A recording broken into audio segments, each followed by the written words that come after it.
Namo Buddhaya. Selamat siang anak-anakku sekalian yang berbahagia. Saya harapkan kalian semua selalu dalam keadaan sehat dan tentunya selalu tetap semangat untuk belajar meskipun kita bertemu secara virtual atau melalui video-video pembelajaran seperti ini. Baiklah anak-anakku sekalian, bahwa pertemuan kita pada hari ini atau materi pembelajaran kita pada hari ini itu masih melanjutkan daripada bab pertama, masa membabarkan dharma, bagian yang kedua, ya. Jadi masih melanjutkan daripada masa membabarkan dharma bagian yang kedua. Anak-anakku sekalian, sebelum kita memulai pembelajaran, alangkah baiknya marilah kita bersama-sama terlebih dahulu untuk secara bersama-sama berdoa, ya. Untuk itu marilah kita bersama-sama bersikap anjali. Doa dimulai. Terpujilah Tuhan Yang Maha Esa, para Buddha, Bodhisattva, Mahasatwa. Aku belajar bukan untuk kesombongan dan keserakahan, tetapi untuk mengikis kebodohanku dan menambah pengetahuanku. Semoga aku dapat belajar dengan baik dan benar. Semoga semua makhluk berbahagia. Sadhu, sadhu, sadhu. Baiklah anak-anakku sekalian, sebelum saya melanjutkan atau menjelaskan daripada materi pembelajaran kita pada hari ini, saya akan terlebih dahulu untuk menyampaikan kepada kalian tentang tujuan kita belajar pada hari ini. Artinya belajar pada bab ini, ya, untuk bagian yang kedua ini. Yang pertama anak-anak sekalian, bahwa tujuan pembelajaran kita pada hari ini saya garis bawahi, ya. Di sini udah saya kasih warna merah ini, menunjukkan sikap tanggung jawab dan percaya diri, ya. Dan percaya diri ini, mohon maaf lagi kurang, ini seharusnya diri ini saya buat merah ini sebenarnya. Jadi tanggung jawab dan percaya diri ketika berinteraksi dengan guru, teman, dan orang tua dalam mempelajari cara masa pembabaran dharma dari tahun ke-10 sampai tahun ke-19, ya. Jadi kemarin kita sudah belajar mengenai cara Buddha membabarkan dharma dari tahun pertama sampai tahun ke-9. Nah, jadi sekarang kita belajar cara Buddha membabarkan dharmanya dari tahun ke-10 sampai dengan tahun 19.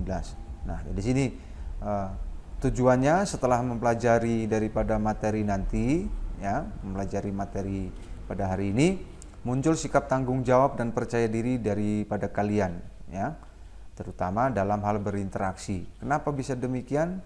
Karena kalian sudah bertambah dengan wawasan kalian, gitu. Wawasan kalian sudah bertambah, ya. Jadi rasa percaya dirinya itu bertambah. Nah, tanggung jawabnya juga tentunya harus, ya. Gitu. Yang kedua, dapat mempraktekkan ajaran pada masa pembabaran dharma tahun ke-10 sampai dengan ke-19. Maksudnya ini apa yang sudah diajarkan oleh Sang Buddha atau Buddha Gotama dari tahun ke-10 sampai ke-19 ini, ajaran-ajarannya itu dapat kita praktekkan dalam kehidupan sehari-hari. Nah, jadi itulah tujuannya daripada kita mempelajari bab pertama, ya, bagian kedua ini, yaitu masa pembabaran dharma dari tahun ke-10 sampai tahun ke-19.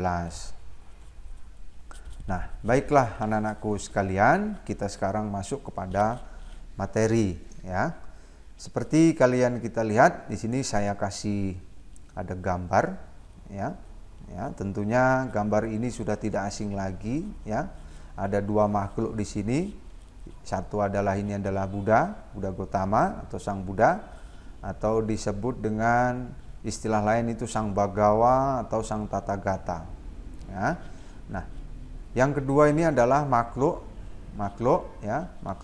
binatang atau hewan yang kita sebut, ya, kita kenal dengan nama gajah. Nah, ya, gajah.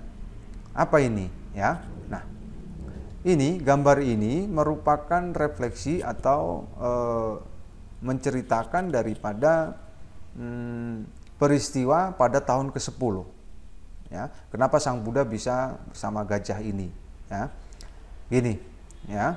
Jadi pada tahun ke-10, ya, anak-anakku sekalian, ya, ada sebuah peristiwa, ya, ada sebuah peristiwa di Kosambi tentunya, ya, di Kosambi itu salah satu tempat di India sana pada waktu itu, ya, yaitu ada sengketa, ya, yang terjadi antara para biku, ya, sengketa. Mungkin penyebab daripada sengketanya itu ya pasti kita tahu, mungkin ada salah paham atau mungkin ada persaingan kecil seperti itu. Cuman di sini tidak dijelaskan, ya, tidak disebutkan secara secara tertulis tentang penyebabnya itu apa, ya. Nah, sengketa ini berkepanjangan, ya, berkebayang artinya itu berlarut-larut, tidak selesai-selesai. Jadi sesama para biku itu masih saling kalau mereka bertemu itu tidak saling tegur sapa dan lain sebagainya begitu. Padahal mereka ini sesama biku. Nah, Sang Buddha sebagai pemimpin mereka ini merasa malu, ya, merasa malu dengan keadaan daripada para biku ini, yang mana para biku ini juga murid-muridnya, ya, murid-murid daripada Sang Buddha itu. Nah, karena itulah kemudian Sang Buddha memutuskan untuk menyendiri, ya, menyendiri di hutan namanya hutan Rakita. Nah, ini hutan Rakita, ya, ditemani seekor gajah ini. Nah, inilah gajah ini tadi yang saya sebutkan tadi, ya. Nah, gajah ini bernama Parileyaka, ya, gajah Parileyaka. Nah, ya, agak susah, ya, lidah kita untuk menyebutnya, ya, tapi saya harap ini bukan jadi faktor penghalang untuk menyebutnya. Jadi hutannya namanya hutan Rakita, gajahnya namanya gajah Parileya. Nah, jadi di hutan Sang Buddha ini hidup bersama ini tadi. Maka kita lihat ini sang gajah ini lagi mempersembahkan makanan, ya, makanan yaitu buah-buahan kepada Sang Buddha, ya, nah, kepada Sang Buddha. Nah, anakku sekalian, nah, setelah Sang Buddha menyendiri di hutan Rakita ditemani gajah Parileyaka ini tadi, nah, akhirnya, ya, atas permintaan daripada sebenarnya umat atau warga di sekitar situ, ya, melalui Yang Mulia Ananda, ya, melalui Ananda, agar mengundang kembali Sang Buddha ke Sawati atau kembali ke Kosambi ini, ya, Sawati atau Kosambi ini, ya. Nah, kemudian Yang Mulia Ananda menghadap kepada Sang Buddha, ya. Nah, kemudian setelah Sang Buddha kembali, ya, para biku yang bersengketa ini kemudian menyadari akan kesalahannya. Nah, setelah menyadari akan kesalahan mereka itu, mereka akhirnya memohon maaf kepada Sang Buddha. Nah, ya.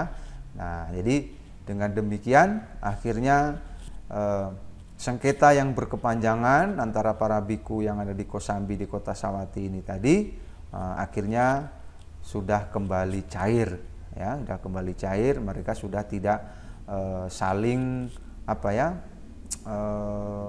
istilahnya di sini sudah hidup rukun, ya, sudah menjalankan winaya dengan baik, saling menjalankan tugasnya masing-masing, ya. Nah, inilah peristiwa utama, ya, yang terjadi pada tahun ke-10, tepatnya ini tahun 579 sebelum Masehi, ya, tahun ke-10, ya, terjadi pada tahun ke-10. Nah, anak-anak, nah, selanjutnya kita masuk kepada tahun ke-11, yaitu tepatnya tahun 578 sebelum Masehi, ya, tahun ke-11.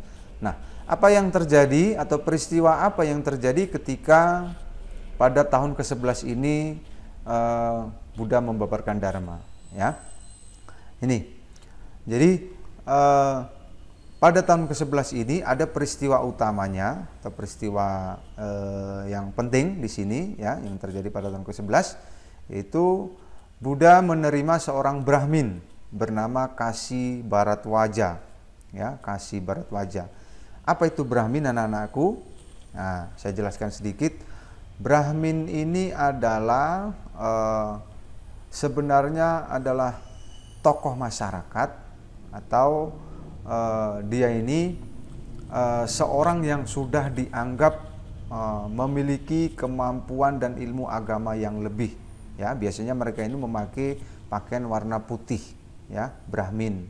Ya, dan Brahmin ini adalah penganut daripada ajaran yang disebut Brahmanisme. Nah, itu dengan Brahmanisme, namanya Brahmin. Ya, jadi kalau seorang Brahmin di India di sana pada waktu itu adalah sangat dihormati dan dihargai. Ya, dia dipuja oleh masyarakat juga, menerima persembahan dan lain sebagainya. Ini Brahmin. Nah, namun pada waktu itu Brahmin ini memutuskan untuk memohon menjadi siswa Sang Buddha. Nah, akhirnya setelah melalui berbagai pertimbangan, nah, Brahmin ini kemudian diterima oleh Sang Buddha sebagai siswanya. Nah, setelah diterima sebagai siswanya, nah, maka Buddha kemudian membabarkan khotbah atau mengajarkan ajarannya kepada Brahmin ini, yaitu dua, yaitu satu khotbah panjang, yang kedua khotbah dua-dua khotbah panjang, ya, dua-dua khotbah panjang, yaitu tentang perhatian penuh dan penyebab, ya, tentang penyebab, ya. Kalau perhatian penuh ini istilahnya adalah Mahasatipatthana Sutta, istilah dalam bahasa Palinya atau nama dalam bahasa Palinya. Nah, kalau tentang penyebab ini adalah Mahanidana Sutta. Ya, jadi Buddha membabarkan khotbah panjang, ya, dua khotbah panjang, yaitu perhatian penuh dan tentang penyebab kepada Brahmin Kasi Bharadwaja ini terjadi pada tahun ke-11, yaitu pada tahun 578 sebelum Masehi, ya. Nah, selanjutnya anak-anakku sekalian, nah, pada tahun ke-12, yaitu pada 577, ada dua peristiwa ini. Ya, ada dua peristiwa utama yang terjadi pada tahun ke-12 Buddha membabarkan dharmanya. Yang pertama, bahwa Buddha memenuhi undangan seorang Brahmin. Nah, lagi-lagi ini Brahmin, ya. Karena pada saat itu di India, ya, di selain ajaran daripada Sang Buddha atau penganut Buddha, ada lagi masyarakat ini menganut ajaran Brahmanisme, dan tokohnya atau pemimpinnya itu mendapat gelar Brahmin. Nah, ini, ya, mendapat Brahmin. Tapi pada waktu itu banyak Brahmin yang kemudian menjadi siswa daripada Sang Buddha, ya. Nah, ini. Jadi Buddha memenuhi undangan seorang Brahmin di Weranja untuk melewatkan musim hujan atau wasa di sana, ya. Nah, ini mengenai wasa ini saya singgung sedikit, ya. Jadi para biku pada zaman Sang Buddha itu ketika musim hujan mereka tidak melanjutkan perjalanan, tetapi mereka berdiam di suatu tempat. Kalau di situ ada wihara, di wihara. Kalau tidak ada, mereka akan mencari tempat misalnya yang entah di gua. Kalau tidak ada gua di sekitar itu, mungkin ada umat yang berbaik hati untuk menerima atau menjadi tempat selama musim hujan itu berada. Tapi pada poinnya bahwa ketika musim hujan itu para biku tidak boleh berpergian, ya. Ada beberapa alasan, ya. Ada beberapa alasan kenapa musim hujan tidak boleh berpergian atau membabarkan dharma, melanjutkan perjalanan oleh para biku itu. Nanti pada materi Hari Raya Agama Buddha, itu Hari Katina, itu terkait, nanti akan saya jelaskan lebih jelas lagi. Tapi di sini akan saya jelaskan lebih singkat, secara singkat juga, ya. Jadi anakku sekalian, pada musim hujan itu para petani itu kan mereka musim bercocok tanam, ya, musim bercocok tanam. Jadi karena musim bercocok tanam, tanahnya diolah, jadi tanahnya lembek. Sementara pada waktu itu Sang Buddha dan siswa-siswanya atau para biku itu tadi, mereka selalu mobilitasnya itu tinggi, berjalan dari satu wihara ke wihara yang lain, berjalan dari satu tempat ke tempat yang lain. Nah, kalau mereka melewati tempat-tempat di mana para petani itu nanti menanam padi atau lain sebagainya, maka tentunya jalannya akan rusak.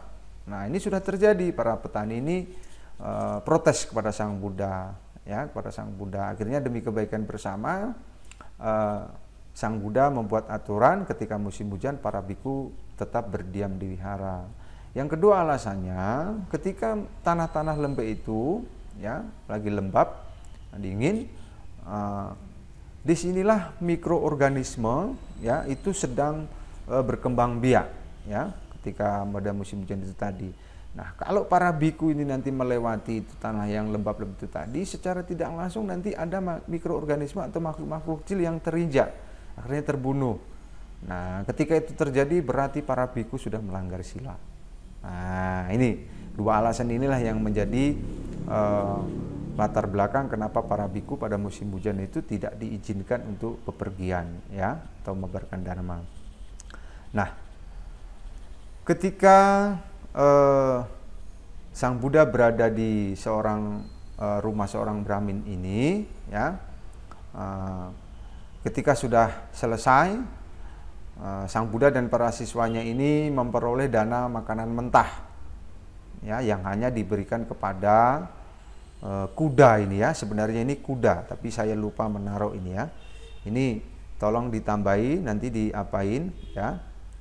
Ini kuda, ya. Jadi biasanya hanya diberikan kepada kuda, ya, hanya kepada Buddha. Jadi makanan mentah ini biasanya kepada Buddha. Kenapa bisa demikian? Istilahnya Brahmin ini memberikan makanan yang biasa diberikan Buddha karena pada saat itu lagi terjadi bencana kelaparan, ya, terjadi bencana kelaparan, sehingga mereka hanya bisa mempersembahkan makanan mentah kepada para Buddha. Nah, anakku sekalian, itulah peristiwa yang terjadi pada tahun ke-12. Selanjutnya pada tahun ke-13, anakku sekalian, di sini ada 3 peristiwa, ya, ada peristiwa. Dan ini peristiwanya juga luar biasa, ya. Apa peristiwanya? Yaitu adalah Buddha menerima seorang hartawan. Tahu hartawan ini bisa dibilang seorang kalau sekarang ya jutawan, ya, orang yang banyak duitnya, banyak hartanya. Nah, ini namanya Mendaka, ya. Nah, hartawan yang bernama Mendaka ini yang diikuti keluarganya, yaitu Canda Paduma istrinya, Dananjaya putranya, Sumana Dewi menantunya, Wisaka cucunya, serta pembantunya yang bernama Punya. Nah, mereka ini memutuskan untuk menjadi siswa Sang Buddha atau menjadi penganut Buddha. Nah, ya. Saya tambahkan di sini lagi bahwa ada namanya Wisaka ini. Nah, Wisaka inilah yang kemudian setelah dia besar, ya, inilah yang menjadi salah satu penyokong, ya. Penyokong ini selalu membantu kebutuhan daripada Sang Buddha dan para siswanya, ya. Ada dia memberikan dana wihara, makanan dan lain sebagainya. Ini Wisaka ini, ya.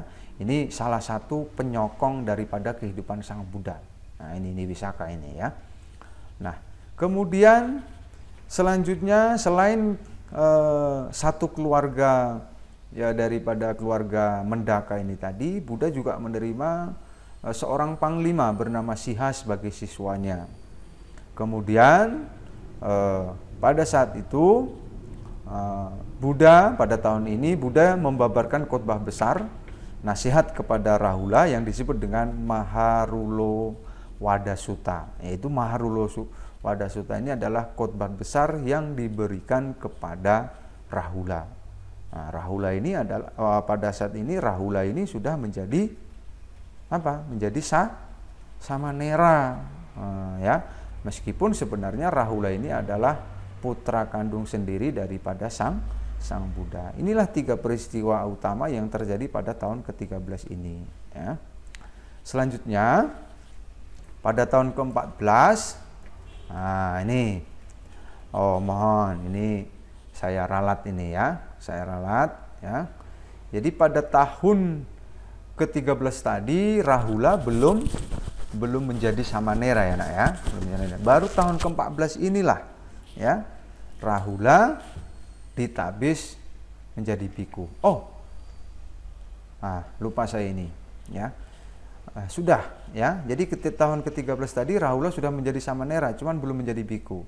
Nah, tahun 14 ini tadilah kemudian Rahula ditabis menjadi biku. Nah, ini proses pentabisan ya daripada Rahula menjadi biku. Nah, kemudian kalau di tahun ke-13 Buddha membabarkan khotbah ya besar.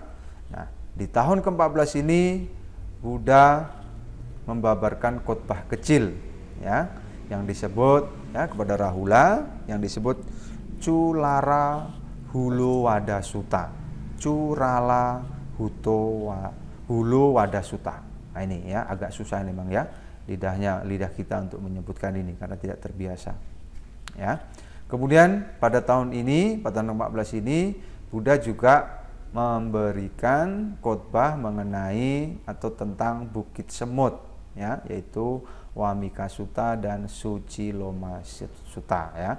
Untuk lebih jelasnya silahkan kalian ini coba nanti browsing di internet, cari sendiri apa ini Culo Rahulu Lowada Sutta ini, kemudian Wamika Sutta dan Suciloma Sutta ini ya, cari di internet apa tentang isinya ya. Nah, kemudian pada tahun ke-15 ada peristiwa penting lagi yaitu Raja Sudodana wafat. Raja Sudodana ini merupakan ayahanda daripada Sang Buddha sendiri ya. Kemudian pada tahun ke-16 ya, peristiwanya yaitu Buddha berdiam di Cetia Agalawa dan Buddha menyelamatkan Alawaka yang juga dikenal dengan nama Hataka ya. Ini peristiwa tahun ke-16 ya. Selanjutnya anak-anak sekalian ya, pada tahun ke-17 ini ya Buddha berdiam di Wihara Weluwana. Weluwana ini artinya hutan bambu ya.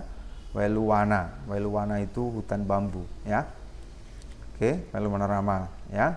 Di Wihara Weluwana ini pada tahun ke-17 ini ya, tepatnya ini 572 SM sebelum Masehi, Buddha membabarkan dua khotbah, yaitu khotbah kemenangan atau Wijaya Sutta dan khotbah nasihat kepada Sigalo Wada Sutta ya. Ini kalau ini udah sering ya, ini masuk materi juga di pelajaran agama Buddha ya. Sigalo Wada Sutta ya. Khotbah Buddha tentang hubungan timbal balik antara anak dengan orang tua dengan anak ya, suami dan istri, majikan dan pembantu, guru dan murid dan lain sebagainya ya. Ini.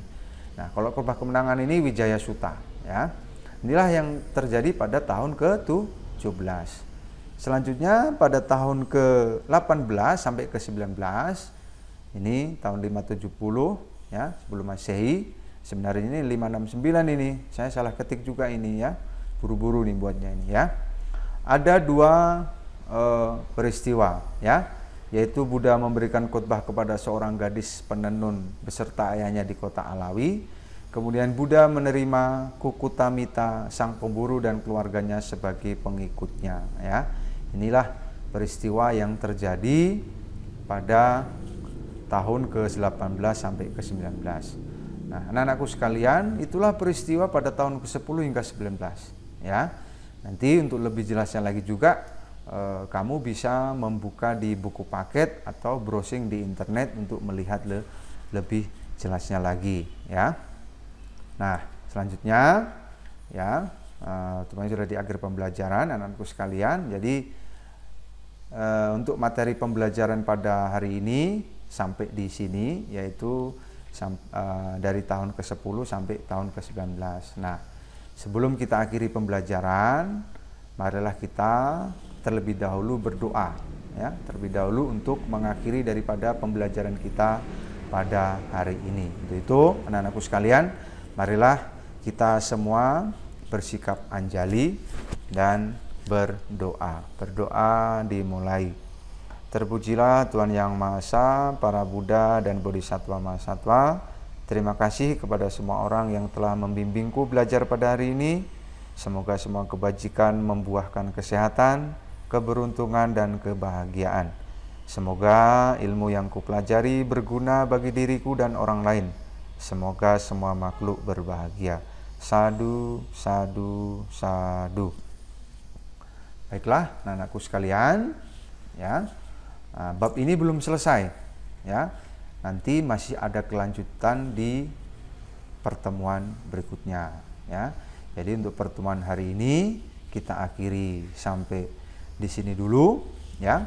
Sekali lagi terima kasih atas segala perhatian. Mohon maaf atas segala kekurangan. Akhir kata, Namo Buddhaya.